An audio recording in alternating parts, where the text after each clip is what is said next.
नमस्कार दोस्तों, कैसे उम्मीद करता हूँ कि आप लोग अच्छे होंगे। तो दोस्तों आप लोग के बता दीजिए स्टाइल स्टार प्रदीप पांडे चिंटू का विवाह 3 मूवी के लेकर एक बहुत बड़ा अपडेट है। तो जी हाँ दोस्तों, आप लोग को बता दें कि आप लोग अभी तक चैनल पर नए हैं तो लाल बटन दबा के चैनल को सब्सक्राइब कर दो, व्हाट्सएप फेसबुक और शेयर कर दो। चलिए बढ़ते हैं खबरों को। जी हाँ दोस्तों, आप लोग को बता दें कुछ यूट्यूबर है जो बता रहे हैं कि स्टाइल स्टार प्रदीप पांडे चिंटू का विवाह 3 मूवी नहीं आएगा। तो इसके लिए मैं वीडियो बना रहा हूँ कि आप लोग को बता दें कि विवाह 3 मूवी का शूटिंग अभी तक कंप्लीट नहीं हुआ है। जी दोस्तों, आप लोग को बता दें कि विवाह 3 मूवी का शूटिंग अभी तक कंप्लीट नहीं हुआ है, क्योंकि विवाह 3 मूवी का शूटिंग अभी तक चल ही रहा है।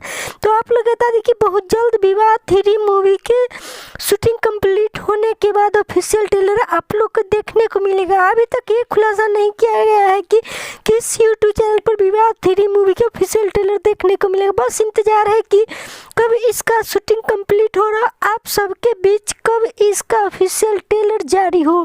तो आप लोग के बता दें कि गलत अफवाह से बचे और हमारे चैनल को सब्सक्राइब करें भोजपुरी का कोई भी छोटे से बड़े खबरों पाने के लिए। तो आज के लिए इतना ही, फिर से मिलते हैं अगले वीडियो में। तब तक के लिए जय हिंद, जय भोजपुरी।